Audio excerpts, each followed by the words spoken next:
Hello students and welcome to my class.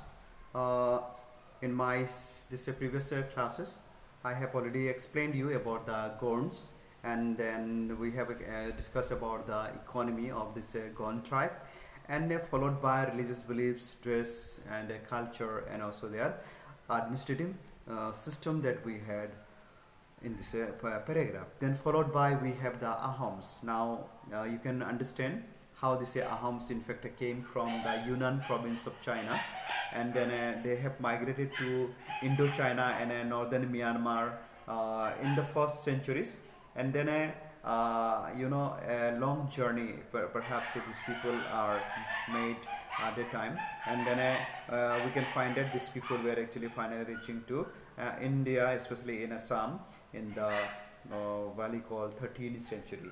So in the 13th century, these people are actually arriving, and then they actually fought against this Bhuya community. So here we can find that the Bhuya was actually prominent and powerful at that time, but these Bhuyas were actually defeated by Ahoms, and then they established their kingdom, and they started settling here. And at the moment this Ahoms settled here, then you can find that the first the prince, especially the Thai prince, name is Sukafa. Okay, Sukafa, who was from Muangmo. Then he has actually settled here, and then Ahom kingdom was actually became one of the prominent kingdom and a strong kingdom, and then settled in Assam. And from that time onwards, this kingdom was actually known as the Kingdom of Assam. So after that, after settling this Ahom kingdom, many of the battle actually they started fighting, and most of the time you can find that they lived independently, and in spite of that you can see these people actually fought against the Mughals quite several times, and the Mughals were actually defeated at this battle in the Saraighat, the area called, and then most of the battle was fought in the river Brahmaputra. So after this battle, when the Mughals were actually defeated, you can find that especially King Rudra Singha, he actually established this administration system, and then he made this country to go up. That is about the economy, how we can make. So most of these adult males were actually kept in the kingdom to serve them, especially in the battle. But since battle is not very often is occurring, so during the free hours, during the daytime, in fact, these adults were actually made engage in the agriculture and social work, and you can find them. They were actually busy with the improving the irrigational systems, then dam construction of the dam, and you can find even some other metal works was also they were doing, and they were also actually involved in the developing newer methods of rice cultivation. So that is actually we can see them, and in return the Pikes were actually given some fixed areas of land for their use. So the Pikes were actually grouped into units which is known as the khels. Okay, so and also we can find it in during the Ahom period, the coins were actually introduced, as we can find during this Sher Shah, or during Jahangir, or Nur Jahan. So they have introduced the coins, and even in during this Sultanate period also we can find that coins were introduced, and also the land measurement. Also things are actually also has taken place there.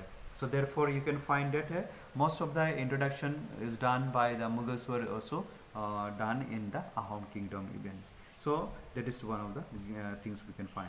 And when we talk about the Ahoms religious beliefs and culture, then we come to know that most of these Ahoms who brought their cultures and norms from their own country actually were practicing. But since at the time the Brahmanas or the Brahmins influence was more in Assam and in India, and many of the people were in fact converting themselves into Hinduism, and following the this Hindu religion. So most of the Ahoms were actually accepted this Hindu religion as a religion, and also they started following up the this caste system. And you can find that most of the this Ahoms who were accepted the Hinduism, up to now we can find them there are. And there are also some of the very small minorities Ahoms in fact who remain. They are still following the traditional ways of living. And this system actually followed in Orthodox Hinduism especially. So most of the famous traditional folk dance or Assam that we have got, especially traditional folk dance of Assam, is a Bihu, and this is in fact introduced by Rudra Singha himself. And during the festival, Rudra Singha used to sit on the pavilion on this Ranghar, which is very famous. People are visiting to this area to witness themselves about the Ahom's kingdom. And then you can find, so that's why the folk this festival or the folk dance which was actually worn different costumes and then performed, this is one of the festival who has become the very famous festival in Assam. So this is the original festival of Assam in fact. So Bihu got the fame after Ahom king, that is Rudra Singha, and he in fact invited many of the performers to perform this dance and other games in this pavilion. Okay, so that is we can find. Next we have got the system called how the nomads and the tribes actually lived. Now we can find that there are many of the nomadic pastoralists were actually found in the form of a tribal people, and they used to travel far distances and carrying the animals or maybe the cards or maybe the bulls or varieties of animals actually in fact carrying there, and they used to go from place to place in search of their exchange of the foods. And especially these people were visiting to the where there is a lot of cultivation in fact is done, and then they used to exchange the animals and then milk and meat or animal products, so that one day is to exchange. So you can find that most of the dairy products like ghee etc. for grain, cloth, utensils and other products they were exchanging.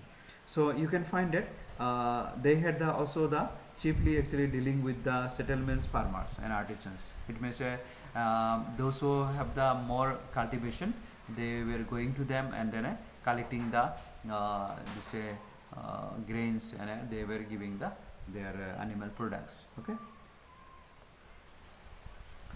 All right. So like that, this kind of work was actually going on, and many of these tribes were actually sold their animals, such as cattle, horses, to the wealthy people. And you can remember during this time, most of the rulers were ruling, so most of the good horse or donkey or other animals for the sacrifice, they used to provide to the kings and emperors of that time.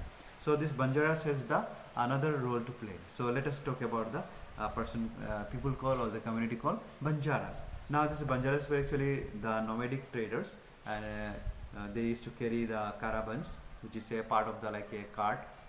They used to carry this cart and then moved to different areas for collecting the grains and then providing the people, or they are taking the things and all to the city and then selling it in a high price.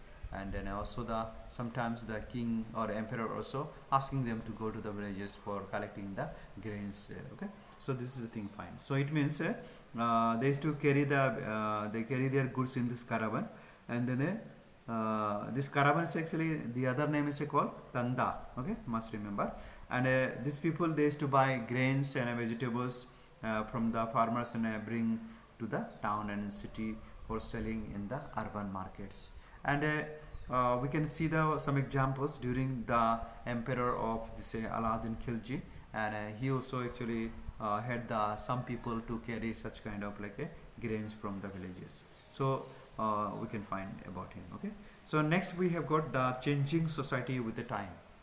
Now, you must remember when we talk about the changing society with the time, it means many invaders, many people from the different parts of the country, when they visited to India and they found in India a suitable place for settling, then a suitable place for accepting and rejecting things what they were practicing. So we can find some changes. Like in India, when the many of the like invaders came, so we can find that there were change of the religion in fact.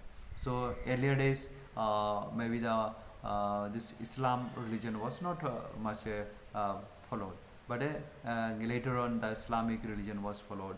Then you can find that many of the people, especially Hindu religion, during the Brahmanas influence, they started following up the this Hinduism, and some of them they started collecting the or accepting the religion which is they prefer. So many of the influence in fact at this time worked, and then the people started changing their lifestyle by accepting.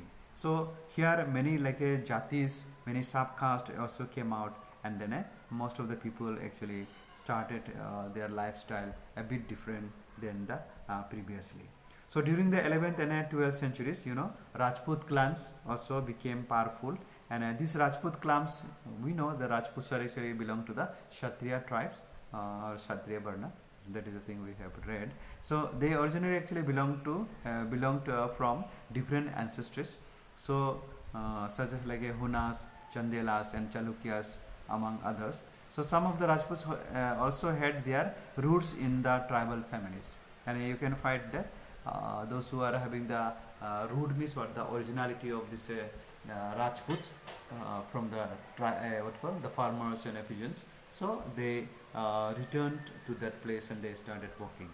So it means during this time you can find that many of these tribes became actually part of the caste system, and that especially this caste system actually supported by the Brahmanas, and then this particular caste actually had the kind of like differences, and from this century onwards, especially like 11th and 12th century onwards, this caste system actually became very very strong in India, and then you can find that most of these communities were actually suffered because of the caste system, and the moment they were accepted, or the moment they were treated as a differently, since they are not actually part of the this what call like a mainstream or Brahmanas, so ultimately they were actually deprived of, and this deprivation has taken place looking at their work activity, especially their professions.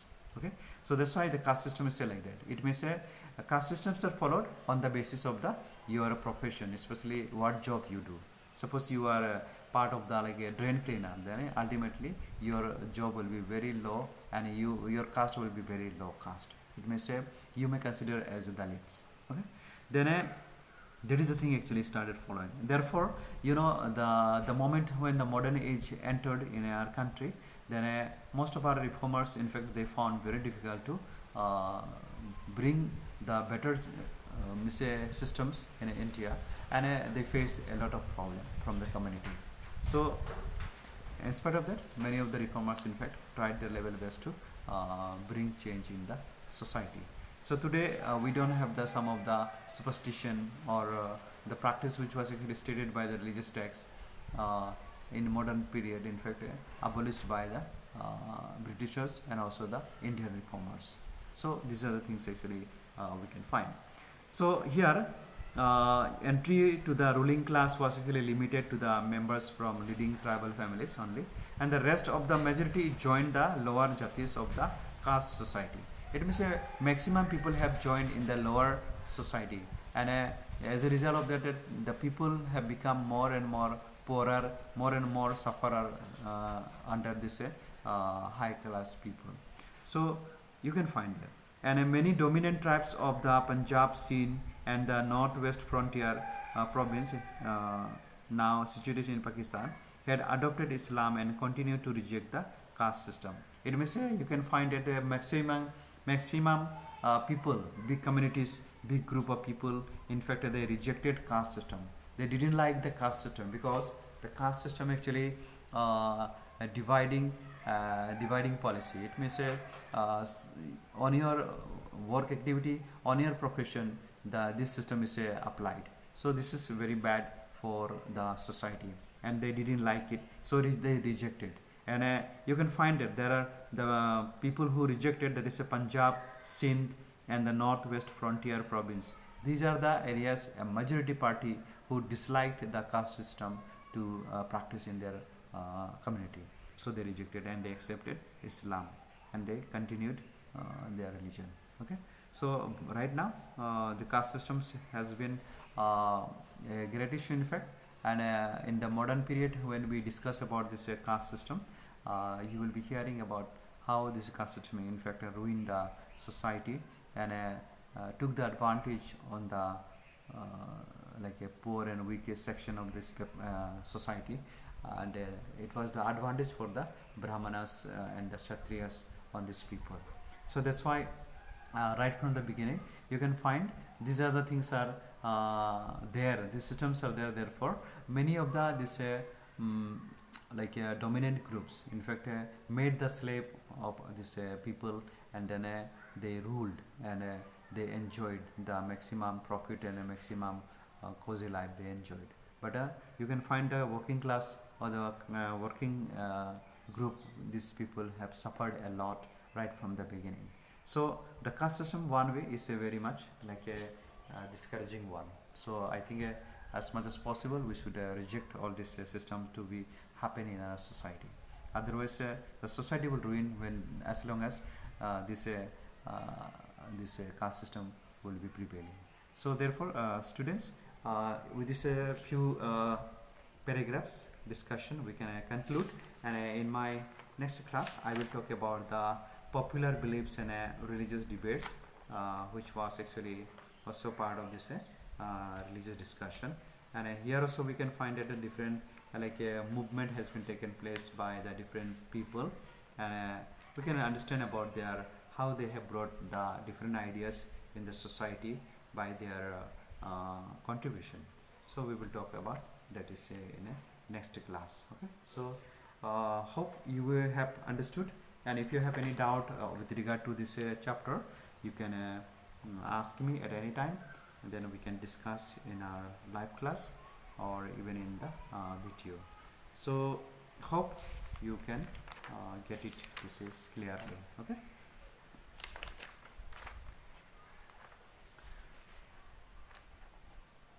Alright, so we will also discuss about the question answers, and later on I can send you this question answers basing on this chapter in my next edition class. Okay.